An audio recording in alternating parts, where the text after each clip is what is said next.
Hello everybody and welcome back to the Kamidogu podcast. I am Krista Veljanovsky, and joining me in the virtual podcasting booth as always is the man, the myth, the legend, Toasty. Toasty! Welcome back, combatants. It's good to have you with us again. Today, me and Christopher are extremely excited as we have the distinct, electrifying pleasure of being joined by one of the pioneers in the Mortal Kombat franchise, the very first Lord Raiden to have ever existed in the debut MK game in 1992. Carlos Pesina plays a pivotal role in practically all the Mortal Kombat games to date, as he plays such a massive role behind the scenes, which you'll see unfold in this interview.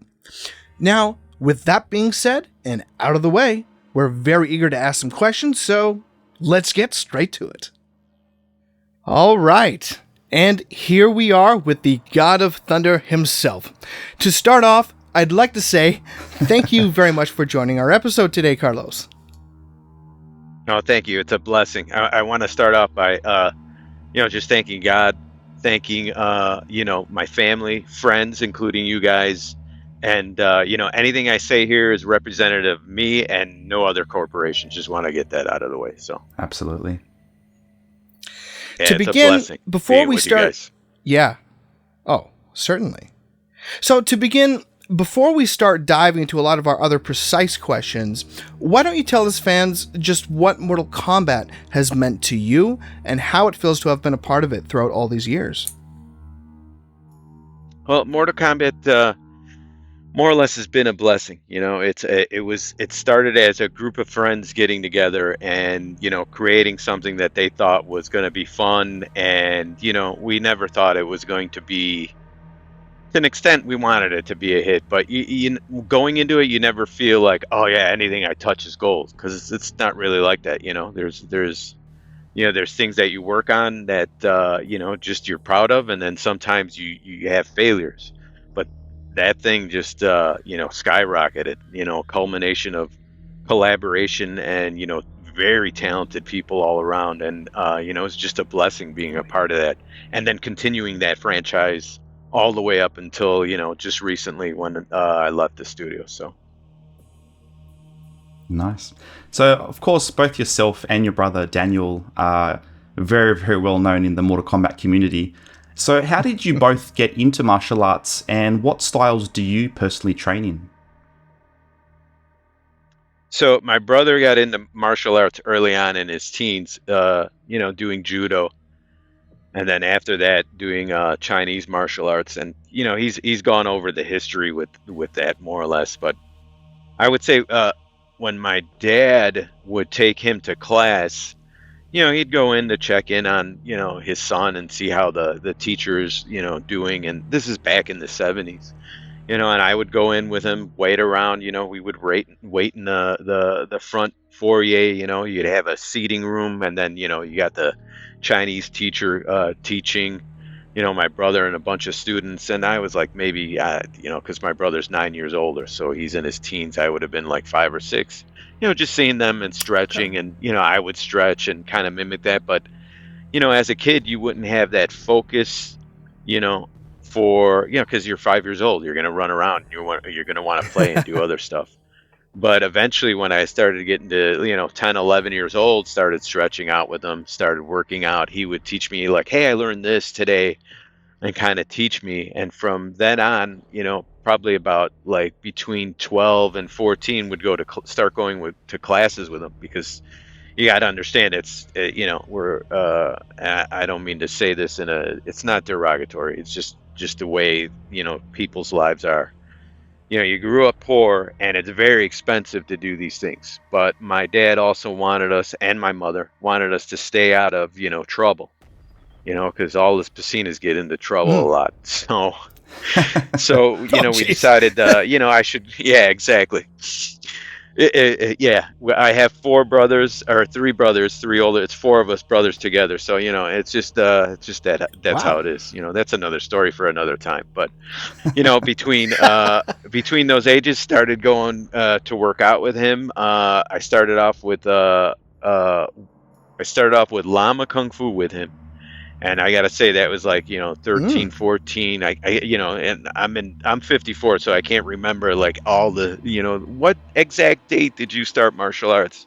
But let's say about Yeah. 11, 12, I started, and started going with Yeah. him, and that's how we met Anthony Marquez and Ho Sung Pak and Ho Young Pak, a bunch of other people that weren't in Mortal Kombat, but we still keep in touch with. And then at about 15, my brother decided, you know what, I want to, besides working, I want to make some money on the side, teaching martial arts. And he decided, you know what, I'm going to teach a few people. I had a friend, Arthur Gonzalez, that he's like my longtime buddy since 5 years old, and there's not too many people we can say about this, but so I view him as my brother. He wanted to start to learn because we would always hang out, goof around and stuff. My brother said, yeah, I'll teach you, charge not a lot, but, and started in my dad's garage. And then, after that, we moved into the park because, it's the summertime and you want to work out in the sun and enjoy the weather. And then a kid named Craig Clifford and another guy had come by and they wanted to learn martial arts. Then after that, it steamrolled into Craig knew, Rich DeVizio, who's Kano, and then it just started from there, snowballing that whole like friendship, and I've known Rich since, 13, 14, working out in the park. And then after that, started working out, doing wushu. My brother and Hosung would go to Wow. China, learn some forms, come back, teach it to us. And at that point, that Wow. was the early 80s, and we were on the precipice of wushu, the contemporary style, because we would do traditional. And we saw all these guys jumping in the air doing the high kicks and everything, because back then, even though communist China was trying to, one, stay in power, being communist, but two, also trying to preserve its heritage, because they saw that just like the United States right now, our heritage is being lost and we're trying to gain it back, and it's not a bad thing. So I just want to also state that, because I don't want to get into politics.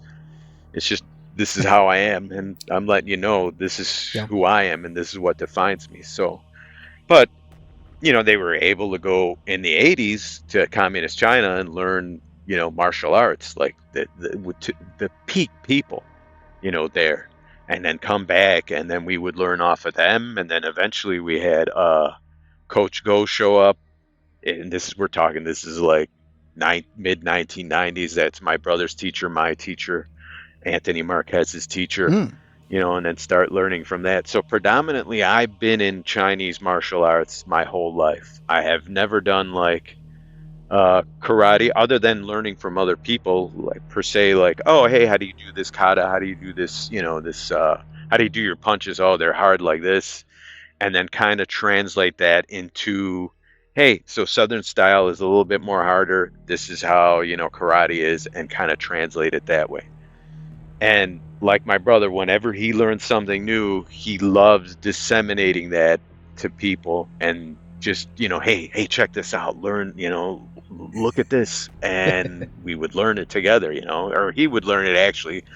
And I'm very thankful I have my brother Daniel Pesina as a brother, and also as like a mentor, because, one thing for sure is he can look at something and he can pick it up like that, martial arts wise, Chinese martial arts, know the flavor, kind of Oh know yeah. how it's supposed to be. Yeah, he's fantastic.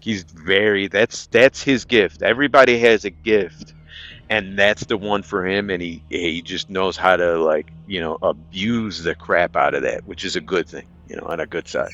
But right now Yeah. we're doing Miao Dao, the Mian, and which is sword, the Chinese sword.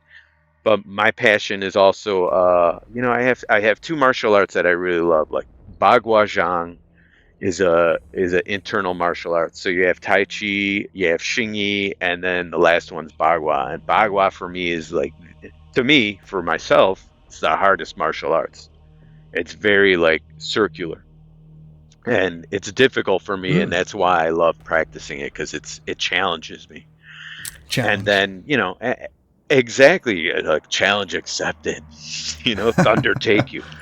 But that kind of sort of helped me with my my art career, and also with Tobias told me there was an opening at Midway, and that kind of got me in. And right away I don't start off with Mortal Kombat because that's just not that's not I don't think would have been, management saw it as that's not appropriate. We have other people here who have to, Sure. like, and it's not a choice of, oh no, this guy's been here for 50 years, we have to take him. No, there were many talented people there.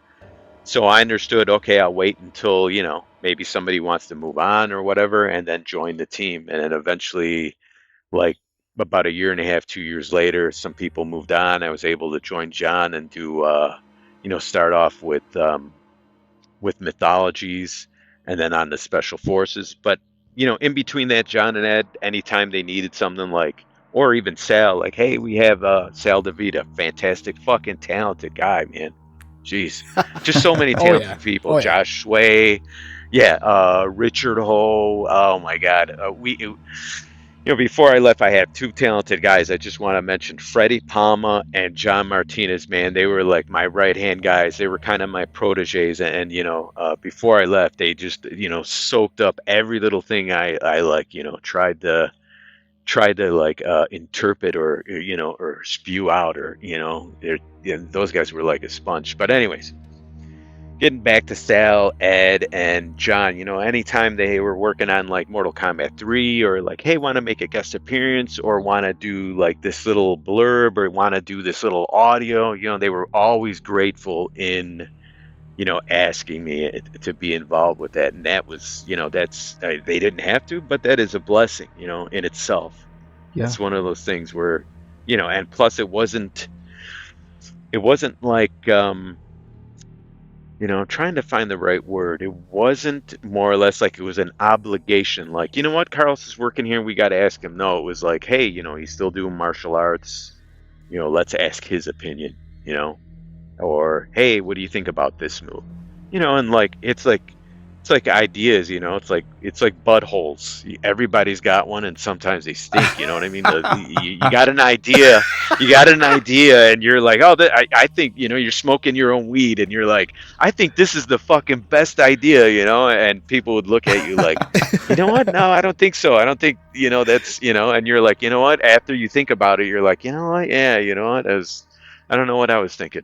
So, so predominantly just Chinese martial arts in my whole life. I love Bagwazang, but I appreciate there are tons of guys out there that are very, like, really good at what they do. Like Eric Jacobus, Taekwondo guy. You got Yeah. Nate Hit Pass. He's another karate guy that's a local from Sharkies.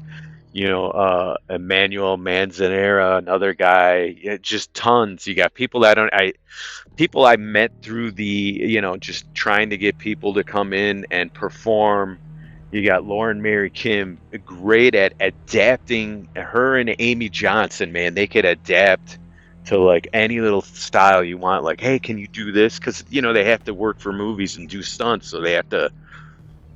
All these stunt Nice. guys I worked with, man, this is what I'm gonna just boil it down to this.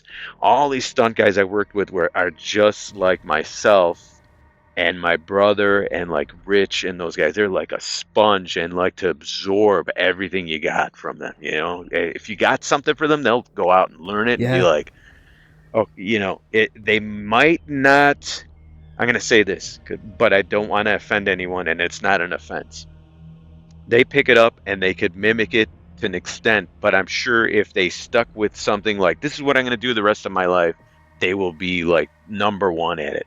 Or if they're already number one at the thing they do, they're just, like Noah Flether. He has this like Taekwondo, like, I was like, wow, this guy is friggin' talented. So, and yeah. Anyways, these people are like, Yeah. it's a blessing. It's a blessing working with everybody, including other people like Marty Stoltz, director there, obviously Ed Boon, all the guys on my my animation team when I used to be a lead. You got Yes. Tony Zafiro, Rick Chase, all those guys, everybody is just super talented and ready to go and ready to, just please all of our friends and the people buying our games, our consumers. And I hate calling them that. That's why I say friends, because you guys are actually our friends, so.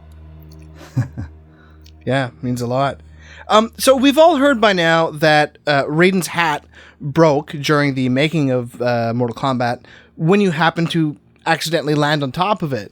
However, were there any other moments, excluding this particular character, where during your time really had everyone sort of like in a panic? Maybe something wasn't working right, something else got destroyed, etc.?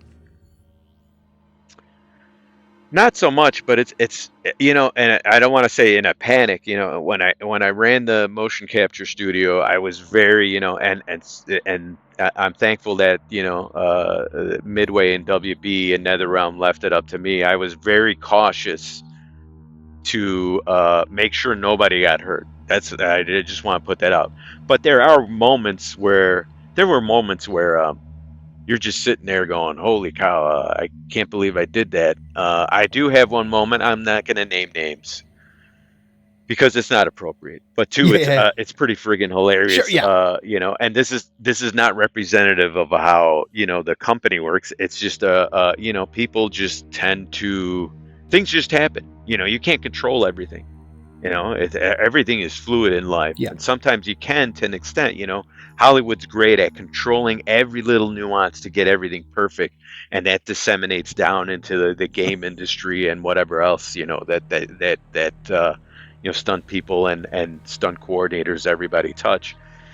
But I know, like, there was a time in, I think it was MK Armageddon, I'm supposed to do this this stunt for, falling down the stairs, and I got a bunch of people there, the director and everybody, and we have the stairs set up, and it must have been like we set this up so it's maybe about 15 stairs, and on top of the stairs I put a bunch of padding on it, like probably a foot, maybe a little less, maybe more, but no bigger than a foot, all the way down the stairs, and then maybe about 4 more pads, so about 10 more feet, because you got to roll, down to the floor.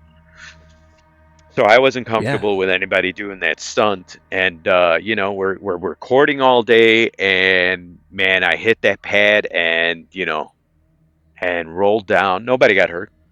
I wasn't hurt at all. But we had a guy there, Good. And none of the people I had mentioned were the ones operating the system, but rolled all the way down the stairs and then rolled those 10 feet. And the director was like, holy cow, is this guy still alive? And I must have been about 30, in my 30s. And I'm rolling down, and all flopping, because the stunt guys are fantastic at, like, how the hell did you guys not get hurt doing that? And I say that to some of the guys I worked with, some of the talented people. But I did all of that, and we're sitting there, and, the director looks at the operator who's supposed to press record and say, oh my God, say that you got that. That's fantastic. And the guy just, is not listening to the director, and then he, pulls off his headphones. He's like, what's going on? And we're like, we did the 3, 2, 1 action. You're supposed to be listening. Didn't get the take. Oh, no. So, I'm like, oh my God. Oh, well. Oh, no. Just got to go up there and do it again, not as good, because the first time is always like a little bit authentic, but then obviously you start tweaking stuff, and it was pretty, I was pretty upset. I'm like, that dude's never working on MK ever again.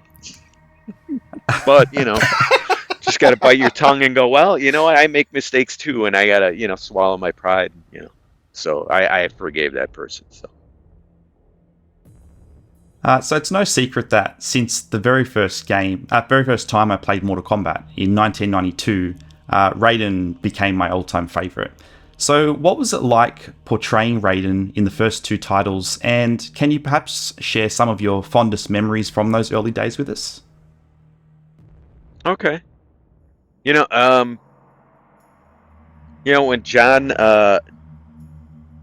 John drew up the characters and came up with the characters and you know there's been a huge history, whether you get it from John or any other of the character people, actors, of how hey, this is how I got to be so and so. I can only explain, like, hey, when John approached me, we had a love for Big Trouble in Little China, all these martial arts movies back in the day, in the mid early 80s, even up to, I remember, and I'm just giving you a little history.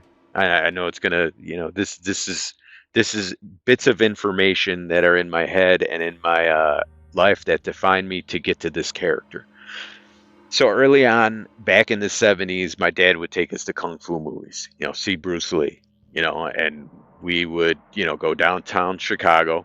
Not the safest at the time, but you know what? No, nobody bothered us, and it was safe for us. Mm. We'd go see a Bruce Lee movie, and then it went from Bruce Lee to, Jimmy Wang Yu and all the other guys, the Golden Harvest and Run Run Shaw, everybody in that whole scene, and just watching tons of kung fu movies. You see the guys with the hats, you see them doing all their, like, their forms, or as we call them, like at NR, or we used to call it at NRS, the katas and stuff. And so when Yeah. John approached me, he's like, "Hey, I want you to be this guy," and he had a drawing of Raiden as how he was depicted in the first Mortal Kombat. Kind of had the bandages, and we were all into the, like, hey, and I'm not saying this is where he drew it from, but we all saw, like, hey, the Warriors. Remember when the Warriors, in the beginning when they're introducing all the gangs, and the one gang had the bandages on the legs and the puffy pants. We were all into fashion and stuff. Big Trouble in Little China kind of influenced that a little bit. So, for me, I was like, you know what, I'm gonna do what Cloud and Lightning do, and kind of bring that. And he asked me, like, what can you bring for that? And then we also have other ideas that whether they said, hey, do it this way, or I interpreted it.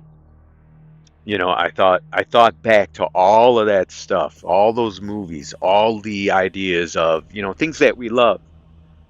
Watching, like, Seven Grandmasters. There were just tons of movies. Master with the Flying Guillotine, and just and obviously Big Trouble in Little China. Pulling from that and going, hey, you guys gonna shoot the lightning stuff? And John's like, yeah, we're gonna. This is our idea for the lightning and this and that, and I'm like, okay, all you got to do is come up with the move to do the lightning blast and stuff like that, and I was like, oh yeah, this is fantastic. And then told me the background of, like, he's a thunder god, he's doesn't want to interfere, but John was great and at the time knew, once again, I had mentioned this guy Arthur Gonzalez, and a bunch of other, like, our circle. We were so tight knit, whether it was art or writing, and that means whether it's fiction, nonfiction, and just drawing from all of that, and John would do that, just like how we draw from martial arts and everything. And everybody does this. We all have friends who are all into everything that we do, and then we have friends who are in that circle that are like, you know what, and I'm going to say this, Andrew Kudelka, D&D, love playing D&D. We would all play D&D together. So you have friends who do that, do martial arts, do art, do illustration, do writing. I have friends who write that don't do any of the other stuff, but it's such a tight-knit group because you hang out together, you grew up together, and you have this history that defines you. And I think that's what happened. John had a history that defined him, from his background, and that poured into me, and I took what I knew, and we just put something together that made this beautiful orchestra and this beautiful, like, sonata, this song that everybody, like, clicked with, like you just said. You're like, that was my character. I clicked with that. Everybody has a character, whether it's Kano, Raiden, people click with it, and they just wanna, whether it's we're displacing ourselves and want to be that avatar, or we just want to get away from the world for 5 minutes and play the game and be in a different realm, because the world can get, it's variety's the spice of life. the world can get very heavy on you Amen. sometimes, and we just want that outlet, just for whether it's, 5 minutes or, I know people play it for like 10 hours and that's what they love. And that's Oh yeah. good because, yeah, it Yeah. is. We enjoy doing this, because and sorry, I'm rambling. It's a philosophical thing. Oh It's no. everybody gravitates onto something and they want to focus on that. You know what I mean? We all have these hobbies, whether it's Mortal Kombat or you're like, you know what? I love working on cars, or I love, doing other stuff. We all Sure. have these hobbies, and sometimes when we focus on that, man, we're like, we do the crash course in learning everything, because you know how the world is. It's like, oh shoot, I got to fix a sink. Either call a plumber and pay this, or save some money and go on to YouTube and do the crash Yeah. And you go course. ham. Yeah, exactly. And not saying don't, to do that. There's the disclaimer. Not saying to do that. If you need to call a professional, Yeah. and just like Mortal Kombat games, there's professionals who do that. They gravitate to that, and they're really good at that. Some of these guys are like, yeah, I want to, play a round or two, and I'm like, okay, yeah. And then after a while, you're like, wow, I tested the game, and these guys know that the hitbox, the timing, when those frames are like exiting out of the block, and they're like, oh, I'll hit you right at that 1/10 of a second, to get you, to just Yeah. destroy you. So, yeah. So So to considering answer all your the question, motion, yeah. yeah. No, go ahead. So Yeah. considering all the motion capture you've done for these characters throughout the years, I believe you also, at least occasionally, did mocap for some of the female characters as well. Is that correct? Yes, up to a certain point. Up until I would say like MK9, but that was and I want to preface this, that was more of for us, as NetherRealm Studio, because we view ourselves, or we used to view, and I'm not talking for everybody there. So once again, this is my opinion. This is not a Yeah. reflection of Warner Brothers Sure. or NetherRealm Studios. But we came from Midway Games as a team of like max 8 people, and everybody's got to wear the same hat, or and exchange it, or wear different hats and try to get things done. So when Warner Brothers decided to do MK10, MK9, MK10, there's this, and some of MK versus DC. At that DC. time I had to do most of the female characters, but after a while it was like, let's start hiring other people, meaning females, because we would notice that. And once again, this is a lead animator as myself decision. I see an animator struggling to try to make my hips look like, like the biomechanics of a woman. It can be faked, but Yeah, then yeah. he has to, the person who fixes it in post has to fix that. It's like taking a male voice, giving it to an audio guy, and then he's got to work, whether it might take 5 minutes or it might take 2 hours to adjust it. Yeah. Same thing. I would see that, and I would see that struggle, because sometimes I would work on those animations, wearing many hats, and I'm like, oh my God, why did I do that? Like that, like and as a man, we see women in a different way. Women actually, and it's funny story. I have to mention this. Michelle Lee, we had come in way Oh. back. This is a while back, and I would say, hey, do kind of walk like this, and try to mimic, like, and visually see what a woman does, and she looked at me and she started laughing, and she's like, Carlos, you're looking at it from like a male perspective, like, and you're not asking the female what she would do, because sometimes naturally they would do something different, and you're forcing that. And I'm like, you know what, you're absolutely correct, because visually, as a male, we tend to only visualize and see what we see. Or this could be for anything. Sometimes when we like something, I'll say it this way, so I don't want to offend anybody. Sometimes when we see something and we like something, we only see the things that we like to an extent. it might do other things, but we kind of tend to like, I don't, I see it, but that's not the thing that I like, right? So Makes for sense. Yeah. Michelle Lee's point was, yeah, exactly. Michelle Lee's point is like, well, I kind of wouldn't do it like that, and every female we've had in would say this, not the same thing, but they would act similarly. In my judgment, I would be like, oh, I thought a woman would do it this way, when they flick their hair. Like if you do that, it's like, yeah, but there are other nuances that they do, you know what I mean, that they get.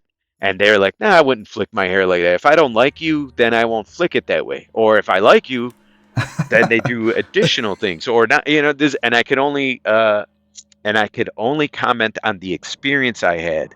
So this is not a reflection of whatever everybody else sees. You know what I mean? If that makes sense. So, Yeah.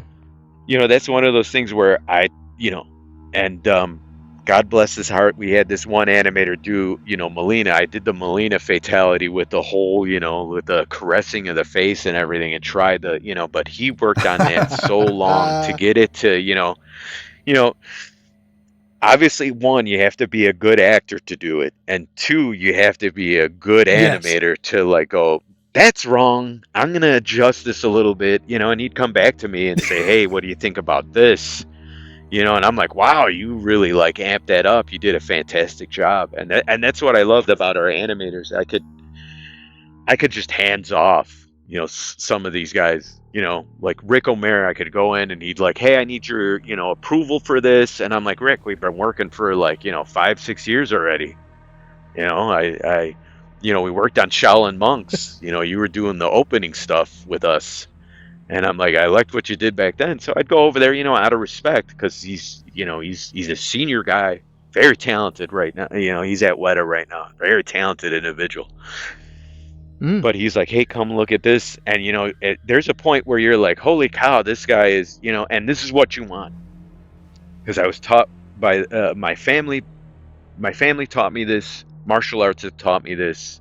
And I try to teach, anybody I teach, whether it's animation, directing, choreography, anything. You're going to be better than me someday. I want you to be better than me because you might do something way cooler. And that's what we want to go with. That's the idea. Or you might go on somewhere else and do, you'll grow better as a person. It's the same thing with Rick O'Mara and this other guy. Like, just literally like, hey, what do you think about it? Wow, that's fantastic. And, sometimes these guys would, I put in effects, I put in camera work just to get that feel, maybe give the visualization for the, the director or other people, it's, sometimes they would just burn the midnight oil to get that done. But yeah, looking at it, I did a lot of females, did like maybe, some justice to them. And then, the animator would do additional, and and then you had the sound guys, it's a culmination of a collaboration. But, sometimes it was great doing it because you were thinking like, oh, this is how, girls get out of cars, their legs come out first, in reality, you're like, and I don't want to sexualize it. It's something that I appreciate as a actual like a worldly thing. It's not a sexual thing. It's like, wow, that is, and it's also for my perception of like when I have to direct somebody, this is like, hey, can you amp that up a little bit? Or, you know what I mean? It's not a sexual thing at all. It's more of a loving how the body moves and also understanding that when you have to translate that in the studio. If I'm in the studio and we're in a pinch and somebody has to play a female that's not a female, we'll get a temp acid. But when we do that, we just don't want just like, hey, get out of the car, close the door, and that's good enough. We want to actually give the director, and everybody else a visual cue of, okay, that looks female. Tomorrow we can schedule somebody, get that next week. That idea works great. It's a proof of concept. So for a while, yeah, I was doing the females. We did have some female martial artists come in. Sometimes it was easier for me to do the, navigation and stuff because, I've been doing it all my life. It's like anything, writing your name every day. It's the same thing. Repetitive, understanding how to do it, and being good at what you do, you know, and doing 100% is you know, at everything. There's some things we do that are like, you know, 50%. It's because, you know, our heart's not in it, or we might not want to do. And other things you're like, I just want to focus on that, you know. So yeah, I Well said. loved every minute of it. Yeah, thank you. So And moving did it on to fool you guys? Raiden's. That's what I want to real quick. I want to ask, did it fool you Sure. guys? I, No, I did it think like the it's female pretty characters? Did You were everybody very think convincing. like, pretty convincing. oh, all I was right? going to ask about the Melina movements because they were pretty out there. So yeah. Yeah. Yeah, well, it was a thing where, you know, when you're in the studio, and I can't remember who had the idea, but I know Ed was in there, you know, and you got the other animators, and they also, you know, this is what I love. You have to you have to trickle down your talent and everything you do, so that way you have a group of people. I mean, they're already talented, but you want additional like things that people don't know. Mentor's the word I should use. So you want to mentor Ah. and trickle down your knowledge to certain people so they can point out and it help you, because, you know, when it's easy when you're a director and you're able to direct somebody, but when you're in the situation where you gotta, you know, you got many people directing you, you're your own director, and you're also trying to actually motion capture this stuff, or motion capture the action. Stuff is, God, what a terrible word. Yeah. Motion capture the action. What you want to do is have people around you and go, notice like, hey, that's not the way this, you know, that's not the way we would want her to move. Can you, you know, we'll load up YouTube, or actually like, hey, can you do it like this? We saw this video of a girl like slapping somebody and then caressing this. Can you try to mimic that and then amp that up?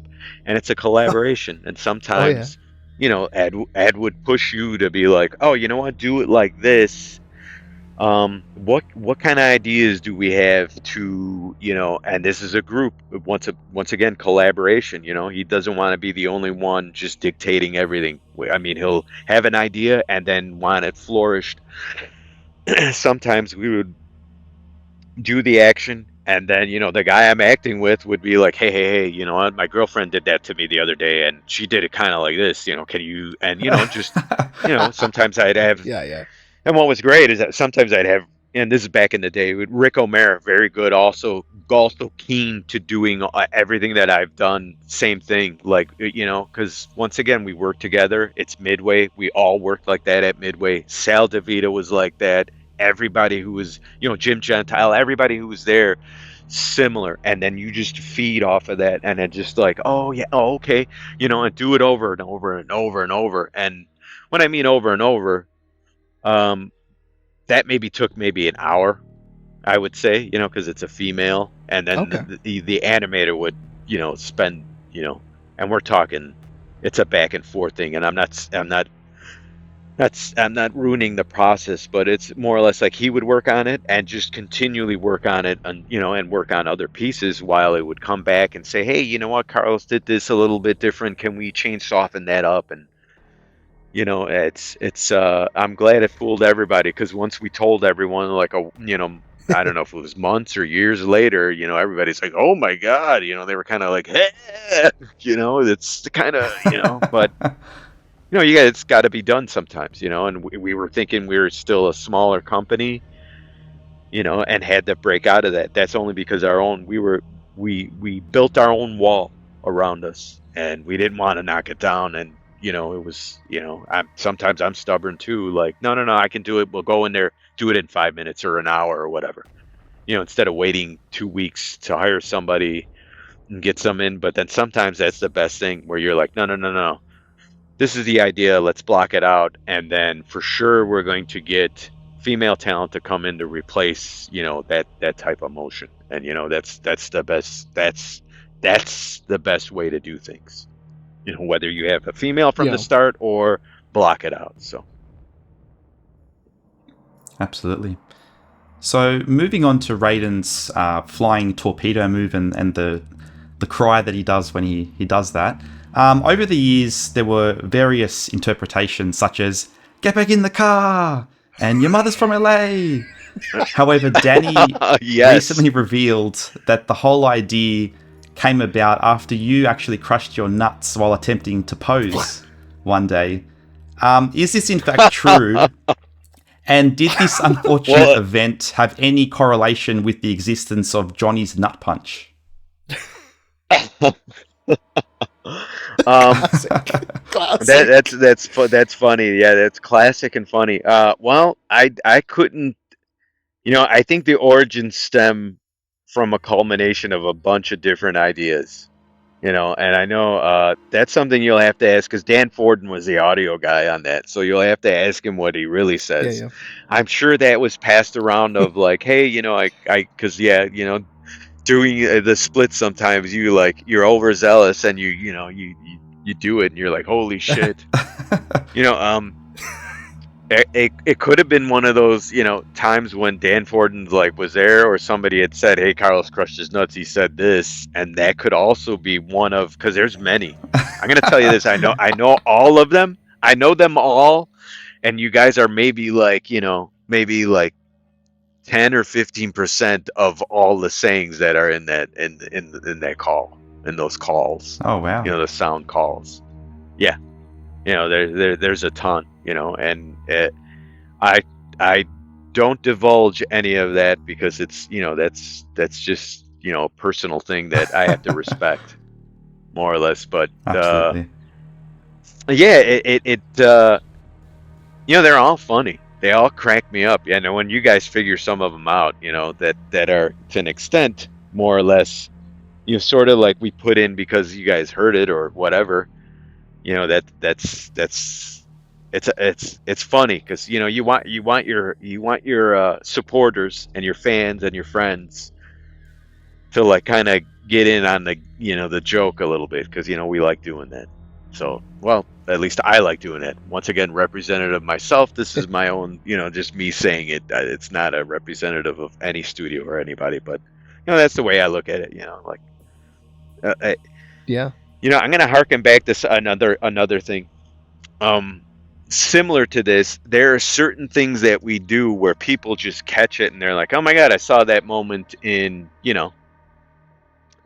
whatever said thing that we like, whether it's a movie, a commercial, an idea," and it's kind of like this is our nod, more or less, to things that we Sure. admire and like, and it's maybe it could be part of that, and it could be the Dan's original idea. Dan and Ed and John and those guys probably they're the first sound call they did. I'm sure they know what it means and says. I'm not going to say it here, and it's pretty hilarious. So there's that.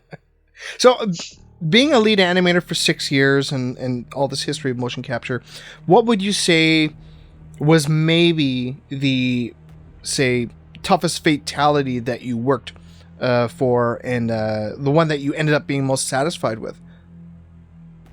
Wow, that's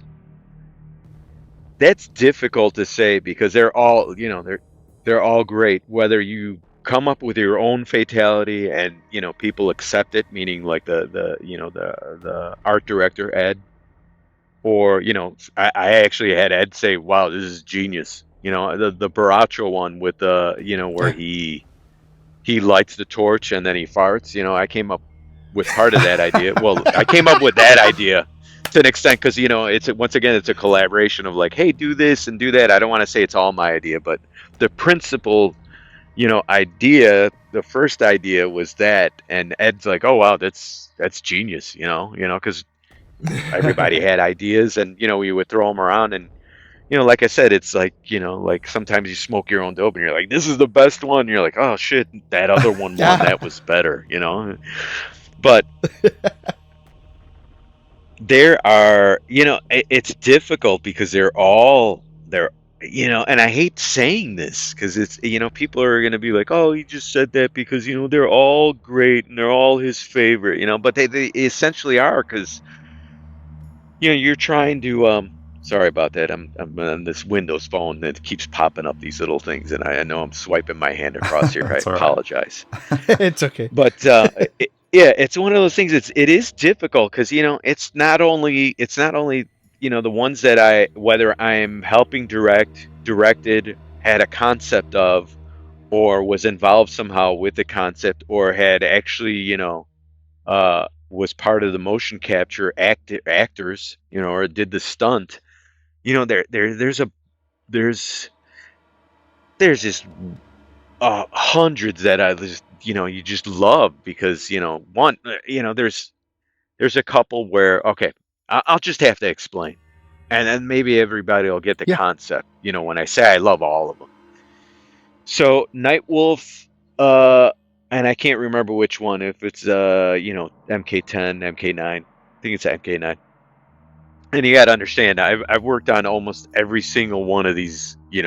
I've worked on every single Mortal Kombat game, every single one, touched it, and it's just hard to remember. Like, was that MK5 or 6, or was it Armageddon? You know, and plus I'm 54 and Alzheimer's is setting in, and you're like, wow, I should have. Well, I did write down a lot of stuff, but there's a lot of little details that I'm like, I remember, but I can't. You don't want to go back and write it, because you're like, I might have made that up while I was, throughout my entire career. Okay, Nightwolf Fatality. Working on a Nightwolf Fatality with Rick O'Mara. We're both in the studio. Ed's like, here's the idea. This is the concept. Neither Rick or I came up with it. We're acting it out. Okay, cool. Work it all out. Ready to, there's rehearsal. We rehearsed it for maybe like 10 minutes, and then, you look at an idea and like, oh, this is where we need to branch off and, either make this more brutal or tone this back or act this way, or, you know what I mean? There are notes after you do that.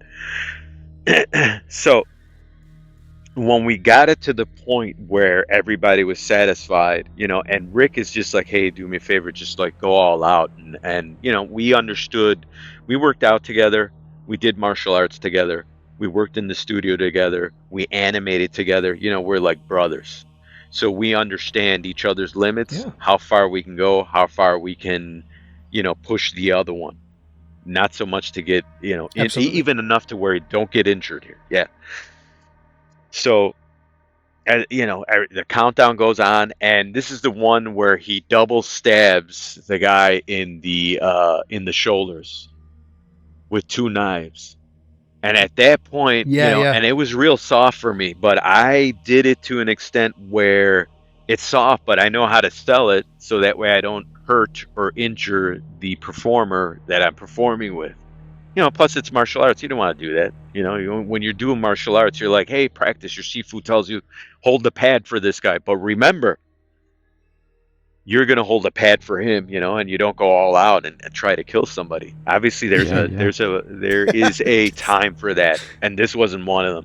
So I went all out. I know how to use my body and throw it back and then hit Rick, and it was so soft. But when Rick reacted, he knew how to sell that hit, and just looked like, oh shit, I'm gonna collapse. And out of Ed's mouth, I could hear, oh shit. Because we're selling it, and he thinks we're going all out because we had mentioned go all out, while we're in the volume, and after we were done, everybody's like, oh, that's the take, and then we have other takes that are like, hey, use piece number, this is piece number 1 with the shoulder, this is piece number 2, or use all of that, and then intersect and cut, different things here. But I could hear that from Ed, and I'm like, you got to continue on. And the director's saying, oh, shit. And I'm like, oh, my God, what did I do wrong? Or I didn't do that right. Or, oh, shit, I hope I didn't, I know I didn't hurt Rick, but maybe I did. And I thought I hit him softly. And afterwards, Rick is like, no, man, this is good. He's, like all the stunt guys, you can hurt him, but you can't, you can't, those guys are like fucking iron, and sometimes they're very respectable. Oh yeah. Like Nate hit pass. I'm on my knees, and we're doing a scene, and this is, and I'm not, this once again, this is one of our other games that we work on, and it's not MK related. Once again, this is my whole experience. I'm on my knees. We're doing this fight set, and Nate hit pass has to do a side kick to the chest.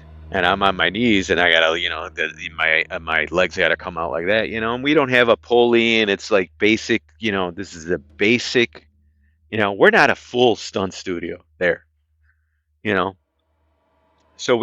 we gotta do things, the way we can, and there are a lot of, there are a lot of things you do where you like, I know my limits. Nate's like, he knows his limits, and I said, Nate, just put some, just kick me, and he's like, oh, so put some pepper on it, coach. And I'm like, oh, yeah, yeah, yeah. So he hits me, and I'm like, that's not enough, because I need your force to lift me off, because when they do that gag, they actually have a machine, or they have a pulley system that'll pull the guy a little bit up when you kick out, and they have a rig. And the riggers are, and I'm not a rigger. Those guys are fantastic. Those guys who do that as well. The stunt community is just oof, full of so many talented people. And I'll teach you. Can't A even lot of them will imagine. teach you.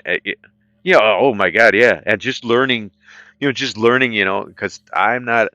I started doing some stunts and stuff, but then as you start getting these people in, they kind of say, hey, we do it like this, or this is what you need, or you should really have this, and this is what understanding that, understanding how they piece stuff together, and me trying to, as an animator, understand, like, I don't have all those rigs, this is how we're going to do it, and explain to the rest of the team, I'm on here and I got to do this, or I'm on my knees, I got to get kicked by Nate, he does enough, and he kicked me really hard, and not so hard where it would knock the wind out of me. I trust him. You got to trust these guys. Yeah. The guys that I bought in, I trust them 100%. There's some people that will tell you, like, hey, these guys are, don't know, I have to know their limits when they come in.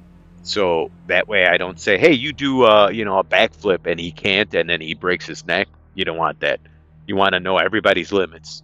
We're all in the stunt community. Sometimes we're all like a tool. This guy's the drill, this guy is the jackhammer, and this guy is really good, but all around they could do everything. But then there's certain people who are like, that's the guy you want, have him come in, because there's only two guys in the world that can do that. But anyways, Nate hits me, and then that's in post, that's where animation takes over, more or less, and there's, same thing, Jacobus a while back, like we're talking the last game, same thing, give me a sidekick, and he's like, are you sure, and I'm like, no, just do it, bro, I trust you, and we've been Yeah. working together for so long, and when you get a team together and they all work together, they're, you just know your limits, know your strengths, and as a, sometimes a director, choreographer, and I'm not saying I'm you know what I mean, I just call myself that, because that's just, that's just and it's not a title, it's just a thing that I kind of understand myself with, place people here and do this, fight this way. And Sure.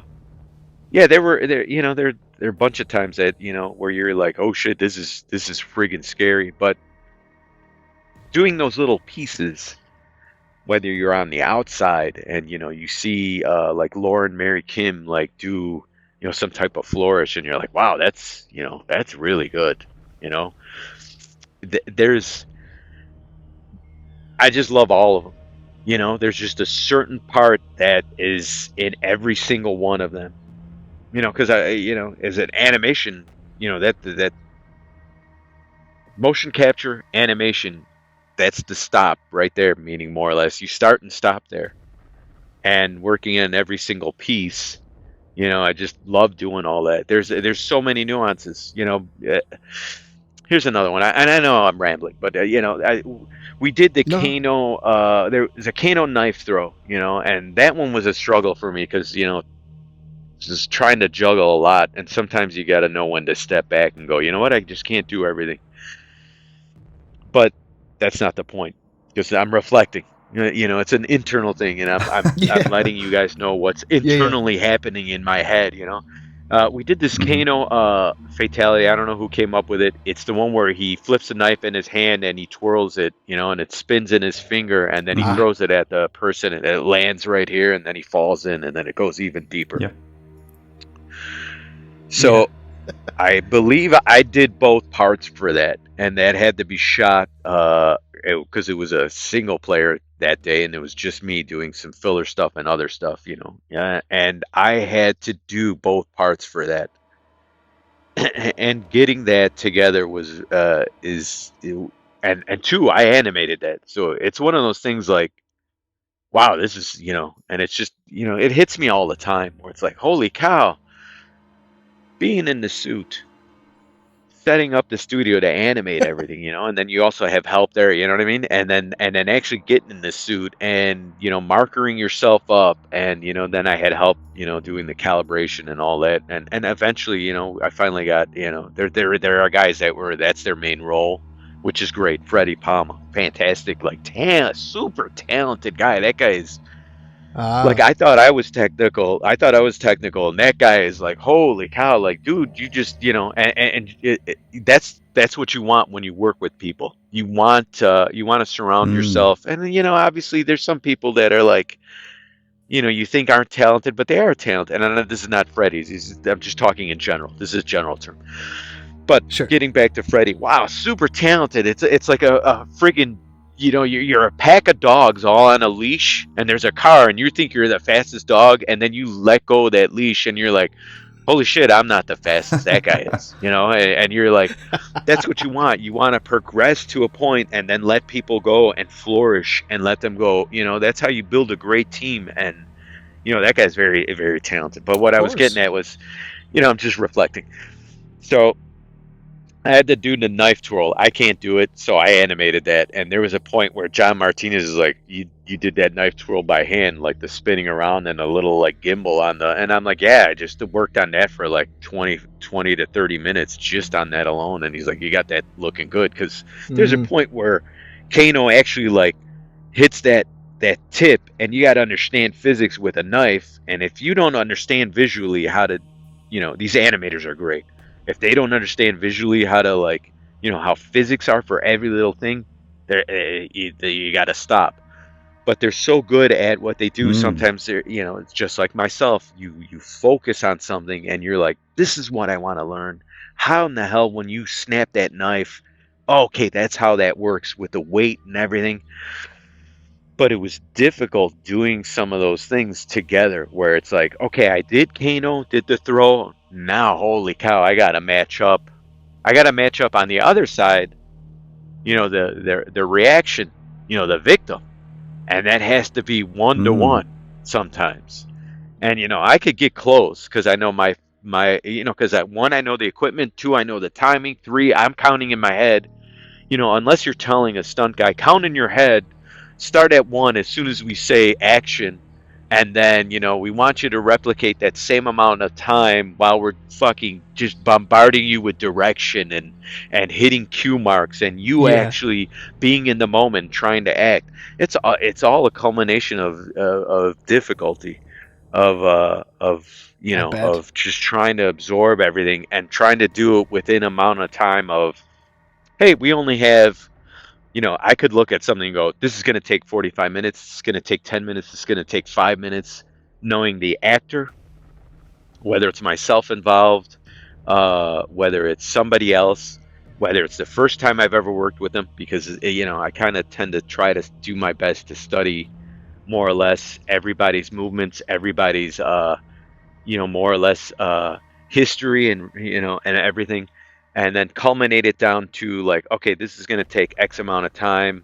But for myself, I was like, okay, I know I got to do all of this stuff, hit everybody's notes, got to make sure I get Yeah. that knife because that's what I want. I know I'm going to be working on that animation, and then now I'm the victim. I got to remember, when did Kano, how many steps did he take walking over that way?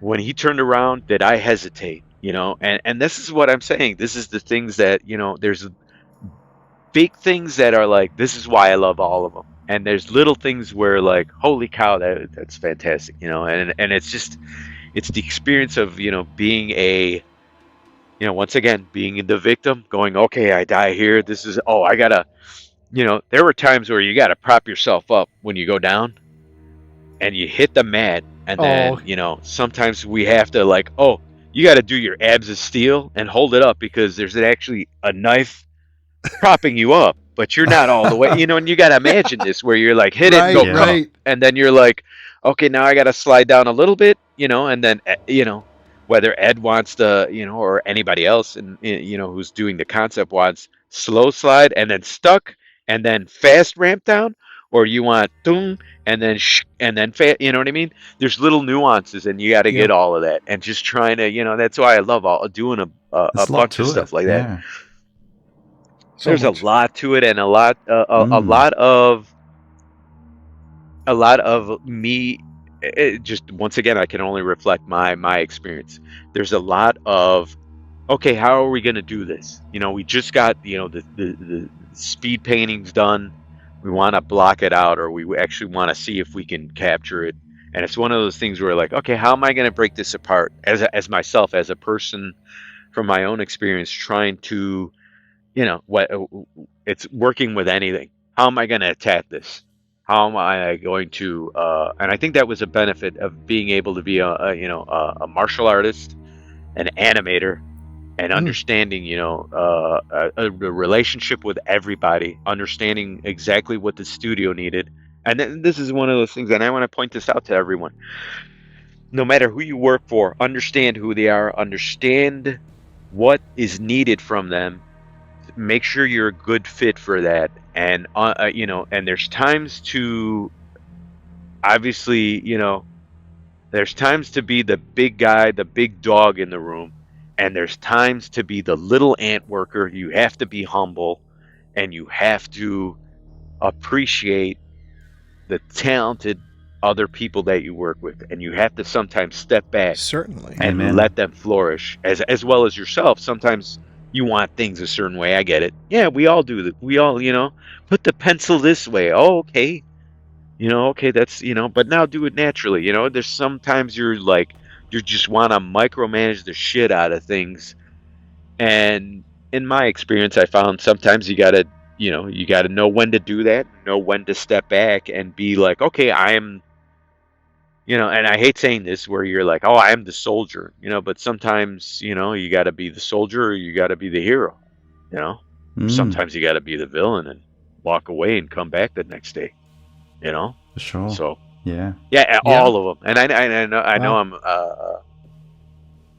Wow.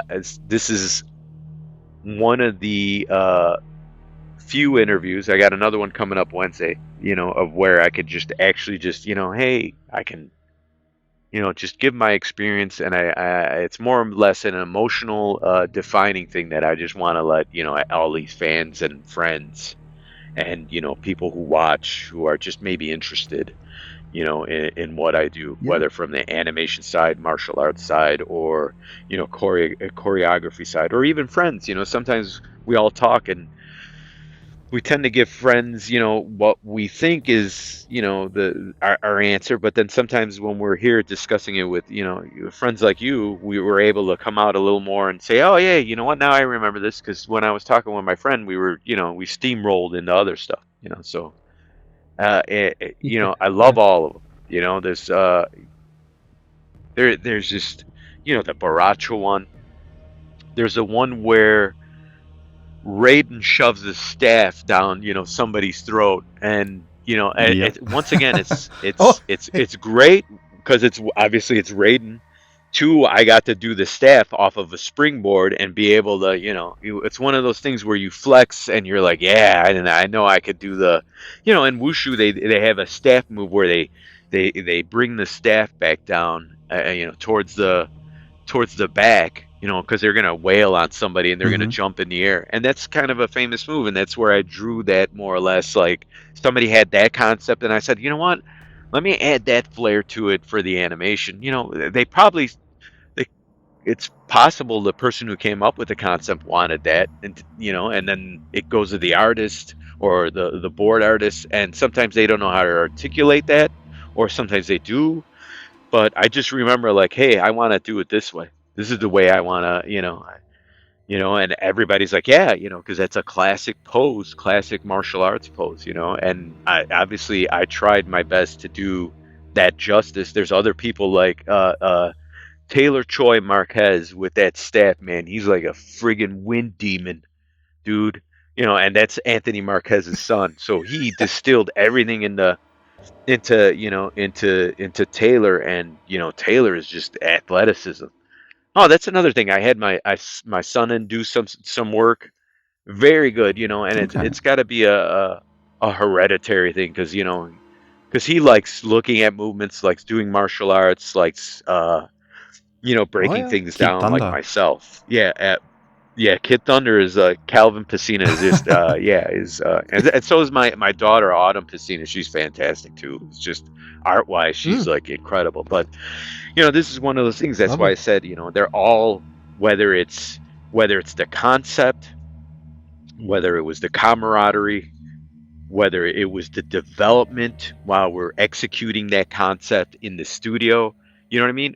You guys only see the fatality, but there are moments in the studio where, wouldn't this be great? Got to draw it back, or there's an experience of like, yeah, kind of like, and you reference something, and everybody just Mm. clicks. There are moments in the studio that I wish there was a way where we could just, and this is for game development. This is any game developer out there.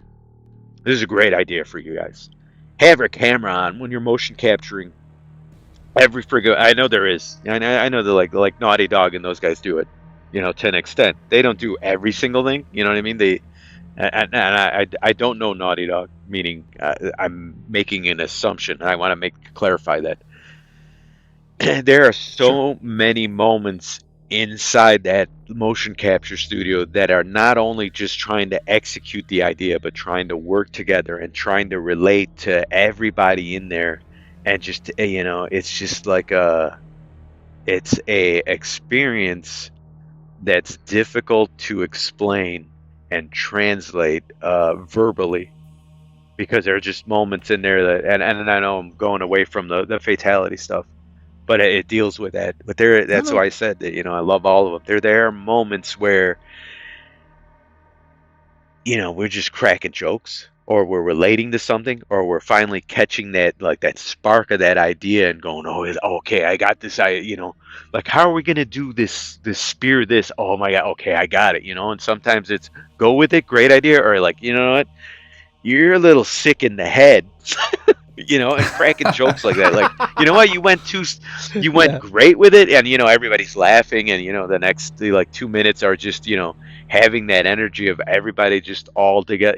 There was never a moment in that motion capture studio, or while we were filming MK1 or 2 or any of the other ones. Whether we were the actors at martial arts, just doing martial arts, or whether I'm actually in the development team. There was just moments where it's just like, get together, and it's just so much fun, and I wish that was like everything in life, and I guess that's why it's so precious getting those key moments, you know what I mean, because then we could reflect and go, you know what, that time I did that talk with the Kamidogu guys, yeah, that was the shit right there, you know what I mean, or that's the only way I could explain it. Or you look back and you're 100 years old, and you're like, remember when we interviewed whoever, and just insert whoever you like interviewing here, for you guys. And this is it. We're like, we had a friggin' blast. I know we only got like, and I don't know how long this podcast is going to be. We only had 45 minutes because obviously, we can't have a 10-hour long conversation with somebody. But I'm sure there were times where like you guys were like, we got to condense this time down because we just have restrictions, meaning like, and it's not a personal thing, and it's not a like somebody telling you only do an hour. It's like we can't do a 10-hour show, so it's the same thing. It's like, and then looking back and Yeah. going, oh my god, I had a blast doing that, whatever it was, and that's why I say that there's moments obviously when you're in there and you're like, oh my god, this is my job, because that's every job, but that Yeah. lasts. I tell you what, when you're in that studio, like Mokap studio, so I built that damn thing. I made sure, like, anybody coming in had that, that nice feeling and that environment where, you're welcome here. It's like a friggin' temple.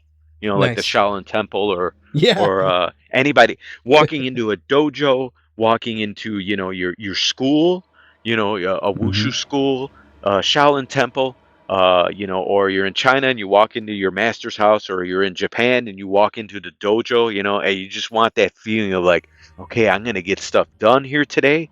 This is what I'm focusing on. And sometimes when you're with friends, you're gonna have a laugh, and sometimes you're gonna have a bad day, but there's gonna be a little things to look back on that'll keep you going the next day, and you're gonna be like, you know what, I gotta be better tomorrow. Today I fucking Absolutely. sucked. I got so it's like everything. But that's there's the Yeah. answer for, I don't know how long that was, a half hour or whatever, but it's Oh, just you guys, that is a everybody does. thorough Everybody answer. brings I out, love it. yeah, everybody, yeah, thank you. Everybody brings out that, like, when and I tell this to all the friends I meet out there. Once again, Wow. you Chris, fans we are got to not, bring up Bo Rai you're not Cho. fans, you're friends. Yeah, oh my God, that was that's a good one. Yeah. So let's move on to that. If you want to move on to that, we can, Yeah, like well, I that was going to character. ask, what was it like voicing such a hilarious character? And would you be willing to give us some quotes, perhaps even from that famous fatality you mentioned previously? That's a stinky one. Uh, Can you do that? no, that stink. You know what? I can't remember all the, this once again was an honor. It's the sound guys, Dan Forden and Rich Carl, at NetherRealm Studio, asking you to go in and voice like a character that you motion captured. And another guy, Herman Sanchez, and Ed Yeah. Boon, and a bunch of other guys had helped to define and create, and name, Bo Rai Cho. And this is, and I think this is Herman's idea. And correct me if I'm wrong. It's so long ago. But Herman came up with that name, but he split it up as in Bo Rai Cho. But borracho in Spanish is drunkard. And at the time, When I Ed read that, knew that I was was, hilarious. I yeah, loved it. that's fucking. That It was was on Deadly genius. I'm Alliance like, behind the holy cow. scenes. Yeah. Yes. Or That was Deception one of the Trading things, Card. like One of Ed. them. Yeah. Yeah, one of those two. One of Yeah. the conquest mode cards that came up, that type of thing, right? Yeah. Hmm. Meaning Yeah. like the video that came up and had an exploit. Yeah, it's exactly. So that was one of those. Ed knew, like, hey, you're into drunken, drunken style. That's the thing that you did back in the the 80s, and let's do Baracho that way. And plus, you got to be fat, and you get. Yeah, I'm an actor, and once again, method actors draw on, more or less. And this is not a definition of, this is the end all definition, but I look at method actors as they draw on experience and know how to translate that to get you what the director needs, or the viewer to accept. So I can't remember all the quotes. There I would go in and I would just say just gobbledygook garbage. Because I'm not fluent in Japanese or Chinese. A Was little it Chinese, like improvised or ni was it hao, sort and of. some of the stuff was improvised, and and I'm not the greatest audio person. So you got Dan Forden and Rich Carl and a bunch of other guys in there, and they're coaching me because they have to coach me because I'm not a professional. Professional audio people, hats off to you, because just like every little minuscule microscopic uh, uh, uh, um, job, or I hate saying job, everything that anybody touches in development, whatever the developer does, they're fucking awesome. And then the people they get in, those audio people, facial people, everybody, they're so talented. Mm, Yeah. And just having the ability to somebody boil down. And once again, this is why I go back to, you have to boil down certain things to people, because you're on a limited budget at the time. Now obviously you can get like professionals in, and or non. If you're a smaller studio, obviously uh, heed what I have to say. Boil everything down so people understand it, and try to translate that. If you can't, then get somebody who does. But I got these guys coaching me, and thank the Lord I have patience. Thank the Almighty that He gave me patience to be able to like absorb that like a sponge, because those guys are like, no, articulate, but don't stop, you know what I mean? Like like me doing that is exaggerating, you know, just enunciate every word, try to do it Mm. this way. No, no, no, that was kind of garbled, you know, and then, you know, just going in, you would, and I don't mean to do this as or sound as I'm disrespectful to a culture. And I have to say that because, you know, obviously you don't want to disrespect, but, you know, when you're doing that Baracho voice and you're like, you know, you're trying to do, you know, Japanese or, you know, Chinese, like, you know, and just meld it all together. And you're trying Mm. to give that respect, but you know, you know, in the studio, I don't have a month to prep. You know, the game's got to go out, and you know, at the time this guy is available, we got to do this right away. This is kind of an homage to that type of, you know, to that type of what do I want to say? That type of culture or history, you know, and it's not making fun of it. It's we were trying our best to replicate, you know, and give it honor, whatever we did, you know, and Mm. that's what at least I tried to do, you know what I mean, with Baracho. And then doing the moves we were pretty simple. I mean, on my end, because you know, I come from a, you know, a martial arts, Chinese martial arts background with that had, you know, that was my thing in the 80s. You know, everybody else focused on, you know, Hosung could do the northern Chunchuan style very well, good jumper. You know, my brother all around could do any, you know, you say do this, he can do it. Obviously, he can teach you contemporary now. He can't do it so much like, you know, an 18-year-old. But if he had to, I'm sure pressed, he could do it. But we all Yeah. had to Mm. pick, you know, because we're all and in our eyes, it's early on. Nobody's doing wushu back in the 80s other than us when we started doing the circuit. And in our eyes, you know, once again, when you're young, sometimes you're arrogant and you're viewing it as we're the cream of the crop. Nobody else is doing this, you know, and we're the shit. Sometimes you gotta, you know, looking back, you know, that's good for motivation, but it also made us competitive with each other. But it also made us focus on abilities that we were able to do and not compete with each other because we respected each other. And we knew like, okay, Hosung's gonna go up there and try to do, you know, his Chunchuan form, you know, contemporary form, and you know he's gonna compete in NASCA and do that. And then my brother's gonna compete with him, but he's in the older belt division. I kind of don't want to compete with Hosung because you know in your head you're like, well, I want my brother to win. Meaning, and when I mean brother, Hosung Pak, Rich Divisio, they're all my brothers. You know, John Parrish, all brothers. I got a story about Parrish. He's fucking fantastic. I'll touch on that right after this because I just remembered. Yeah. Okay. And it's not about the dancing at the Midwest Gaming Classic, which is God, that guy's a monster. He's just got that energy. Like, anyways, so we, you know, you have to boil it down to you don't want to compete with each other. I'm into, you know, I got to pick like, well, I like Southern, I like Chachuan, I like, you know, all these styles, and like, you know what, I'm kind of good at drunken style. I'll do contemporary drunken, and you know, and just knowing that kind of applied to Baracho and all of his moves, and then also, you know, helping with Nigel Casey and Ed kind of define the combat, because at the time there were, you know, back in MK5 through 7, you know, we had Paulo Garcia. That guy's fantastic, trying to balance the game. That designer, him Oh, and John Edwards.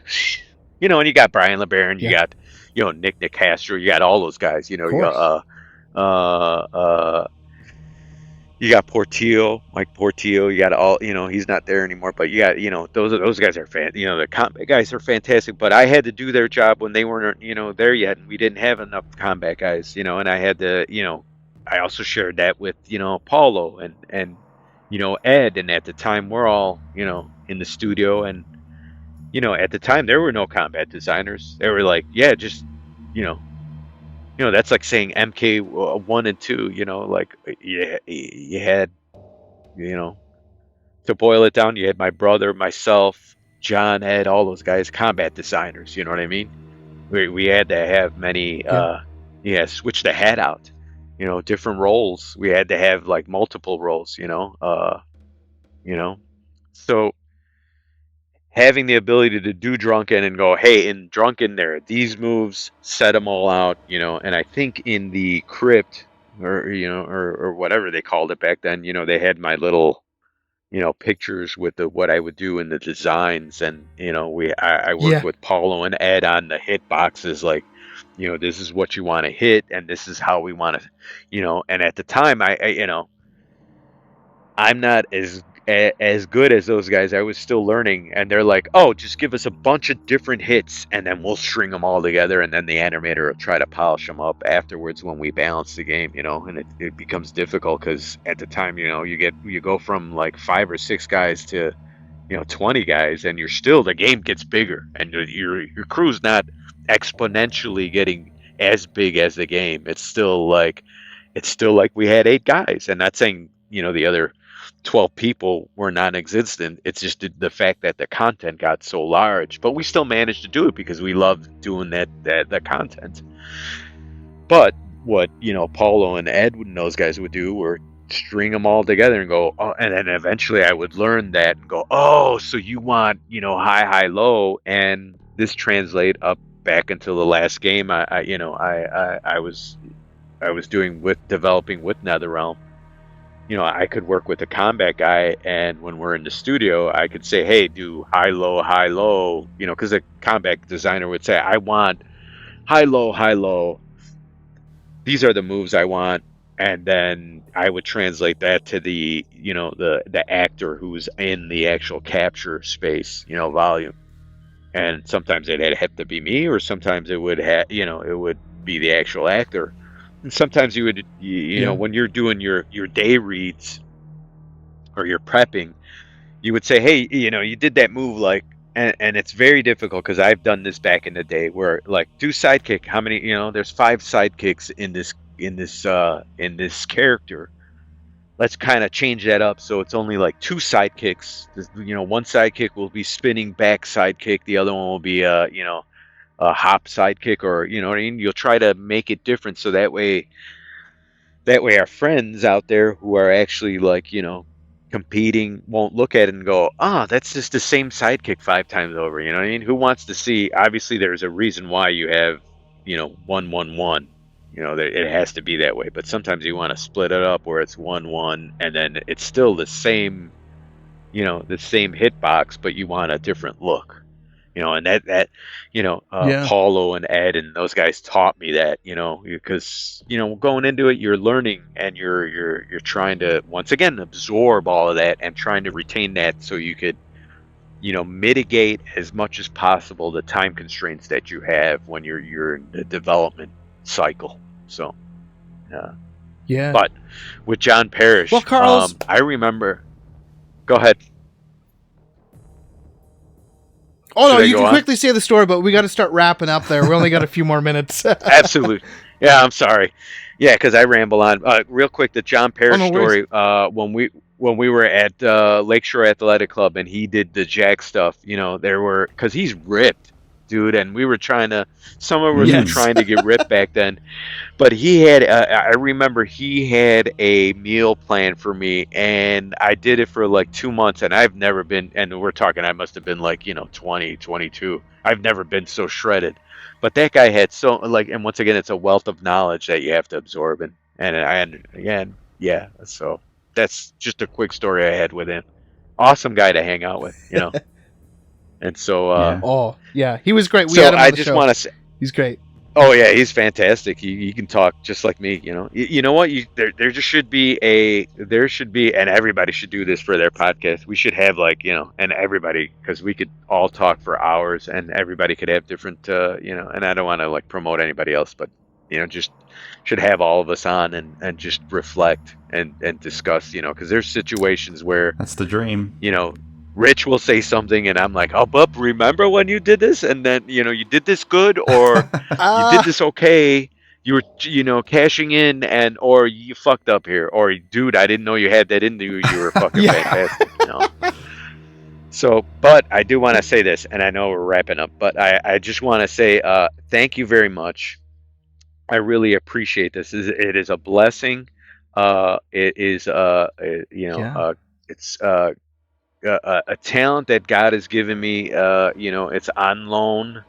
No, I have to give it back. I appreciate it. I also appreciate the friends that all supported us during all these times, and we're talking, this is 30 plus years, because I Mm. worked on the game longer than, because 30 years Yeah. is, hey, that's when the game came out, but we worked on it longer than that.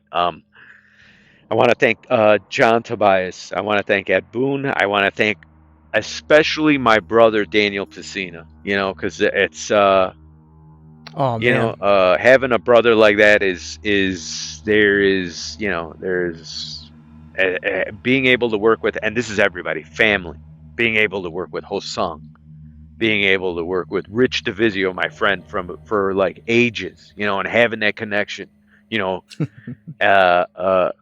gentlemen like yourself, because you allowed me to come into your dojo and actually like take over for a little Yep. bit, and appreciate and humbly give my experience that is reflective of just myself and not of obviously there might be one or two things I might have forgotten, but it's just I'm thankful for my family and my friends, and and the Lord, so I really appreciate it. Absolutely. Yeah. Oh, well said. Well, And just so, before we wrap up, we're going to really test your might here, and we're going to do sort of a okay, rapid fire question segment called Final Round. So here we go. all We're going to try right. to get this done as soon as we can. And first question is your all time favorite food, Carlos? I have none, because I cook different. Once again, I cooked different things every day during the pandemic. I made sure I made a different meal while we had to stay home, but I also had to go into the studio. But I made sure that because I have my parents here, I made sure every meal was different every day for the past I would say 16 months, and that's very difficult to do. But all time favorite I think would have to be pizza. Ah. Oh, quick side question. Does pineapple belong on pizza? My brother will say no. I'm of a different school. That's not, I'll go out of my way to order it. But if somebody did order it, and I've had pineapple on pizza, and I don't see I get it. Everybody's different, and I just don't get. People put I a lot of stuff on pizza that I wouldn't eat. You know what I mean, like anchovies. But yeah. okay, it belongs Yeah. on pizza. People like it, Nah, so But don't tell my brother, because to he'll each their beat own, my right? ass, and Uh, just let Daniel Pesina know, like, yeah, yes, pineapple doesn't belong on pizza. What's your guilty pleasure? I have many of them. Let's see. First one foremost, smoking cigars. Love cigars, but I'm on and off. I Oh quit yeah. sometimes for like years, and then sometimes like this year, I'm relaxed. I'm retired. I'm a contractor, work for myself. I just will sit outside, and just have a great smoke. I appreciate any and all cigars, and then alcohol, meaning not like I excessively, see it like on your tasting Instagram it there. like, yeah, exactly, like a Grand Marnier. Anything. And people will throw like, and I'm not saying throw drink ideas, but they'll say, "Hey, have you tried this whiskey yet?" And I'm like, "Oh yeah, yeah, I'll try it." And I am a Yeah. tequila snob. I'm gonna say this. I am a tequila snob, and I'm not promoting any one a brand, but I love Casamigos, and I'll drink any of them, and Hornitos, because that's obviously from my mom and dad love Hornitos, so I drink that because they appreciate it.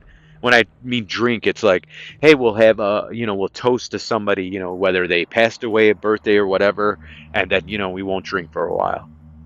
So the next question is, if you could have any superpower, what would you choose and why? Mm. If Yeah, this is great, because I always ask for this every day. I would ask for, and to me, it's this is a superpower. It's wisdom. It's being able to Ah. uh Ah. and to boil it down, it's knowing knowledge that in 100 years, and you're able to understand it within a millisecond. So and it's wisdom for anything. You know what I Yeah. mean? Whatever you can apply that to anything, and obviously flying, that's pretty cool. But you might run into some issues with that, and that's all the only thing you can do. Or I got Run heat into some vision. I power got heat lines or vision. Let something. me light everybody's cigar. But for me, it would be wisdom, because with that you can build strength. Because you could know, like, oh, I got to do this, or if there was a secret magical way to get the laser beam eyes, with wisdom. If I knew it, that secret, then all I need to do is apply that, and then I have it all. But we're all mortal, so. Very nice. That's Awesome. it. And And last but final not least, question: what are some of your secret talents? There's some of my secret talents. I don't think I have any. I mean, Yeah. yeah, it's something most people don't know about you. wow. That's I'm a good cook. Obviously, people know that already, though. I make great drinks. I only use top shelf, what I think is top shelf. Good bartender. What else? Good Ah. dog walker. I'm good with chickens, taking care of chickens. I'm not great at horses like Jennifer, but she's pretty good with that. Ah. There you You know go. what? Here's one. Here's one, people, but they see it. They see it because I put it out there. You know what I mean? Everything I kind of think I know what lawn maintenance, landscaping. You know what I mean? I got like, I don't know if you can see all of that. Like I have See to some of your mow like, Can pictures. tell. Yeah. yeah, I got to mow like it's close to 7 acres in the back here, and I could do it in 2 hours. That I guess that's Wow. that's something nobody knows about, and then you got to learn a pattern. Once again, this Wow. disseminates down to that sponge or in wisdom. Try to get know everything, and it's like crunching for a test, trying to like, oh shit, I got all this property now. I got to cut the grass. Got to learn that on YouTube, or wherever. Yeah.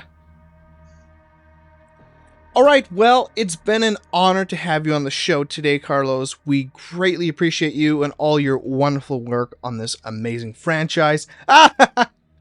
But before we go, Fight. where can our followers catch you? Which social medias do you have? And yeah, is there anything else you'd like to promote at this time?